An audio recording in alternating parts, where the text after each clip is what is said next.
Om Swastiastu. Perkenalkan, nama saya Wayan Raditya Praticaksana dari kelas 9A nomor absen 31.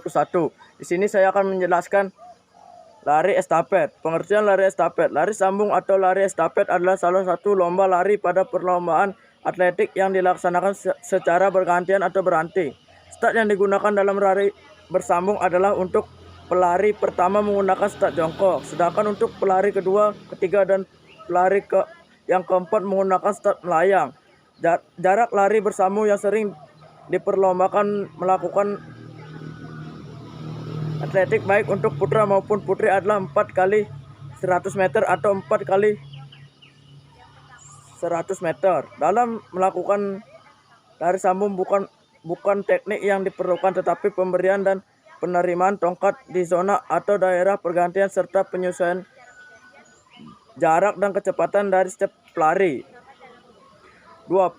Peraturan lari estafet. Masing-masing pelari mempunyai peran penting dalam olahraga lari estafet. Oleh karena itu, kekompakan dan irama lari juga harus selalu dijaga. Dalam jarak tempuh 4 kali 100 meter, pelari tidak diperbolehkan untuk menjatuhkan tongkat estafet, jadi harus benar-benar dilatih secara mengoper tongkat, karena bila terjatuh peserta lari akan langsung diskualifikasi. Perbedaan halnya dengan olahraga lari estafet dengan jarak tempuh 4 kali 400 meter. Karena jarak tempuh yang lebih jauh, maka peraturan pun lebih ringan. Peserta lari boleh menjatuhkan dan mengambil kembali tongkat estafet yang terjatuh, tetapi resikonya adalah kalah, karena ketika peserta lari mengambil tongkat, maka dipastikan peserta tersebut akan jauh tertinggal dari peserta lain. 3. Cara memegang tongkat. Cara memegang tongkat harus dilakukan dengan benar-benar oleh pemberi dan penerima tongkat. Memegang tongkat dapat dilakukan dengan dipegang oleh tangan kiri atau kanan. Setengah bagian dari tongkat dipegang oleh pemberi tongkat dan ujung lagi akan dipegang oleh penerima tongkat estafet berikutnya. Dan bagi pelari pertama, tongkat estafet harus dipegang di belakang garis start dan tidak menyentuh garis start. Apabila cara memegang tongkat salah, maka penerima tongkat tidak dapat berjalan dengan baik. Dan dalam pemegang tongkat, bagi pelari pemberi tongkat harus dipegang bagian ujung tongkat, sedangkan bagian ujung tongkat yang lainnya akan pelari penerima. Teknik ini harus diperhatikan dengan seksama oleh pelari sambung supaya dapat menghasilkan lari sambung yang sempurna.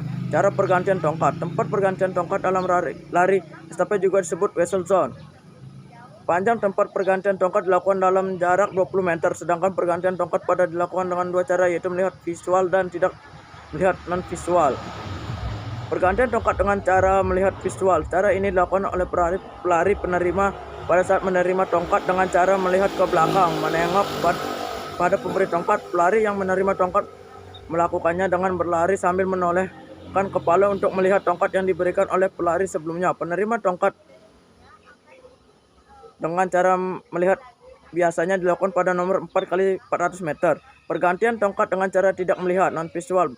Cara ini dilakukan oleh pelari penerima pada saat menerima tongkat dengan cara tidak melihat ke belakang. Pandangan ke depan dan tangan penerima didulurkan ke belakang. Penerima tongkat dapat menerima tongkat setelah menerima tanda-tanda atau aba-aba dari pemberi tongkat. Pelari yang menerima tongkat melakukan dengan pelari tanpa melihat tongkat yang akan diterima. Cara penerima tongkat tanpa melihat biasanya digunakan dalam lari estafet 4 kali 100 meter. Sekian dari saya akhiri dengan Parama Santi. Om Santi Santi Santi Om.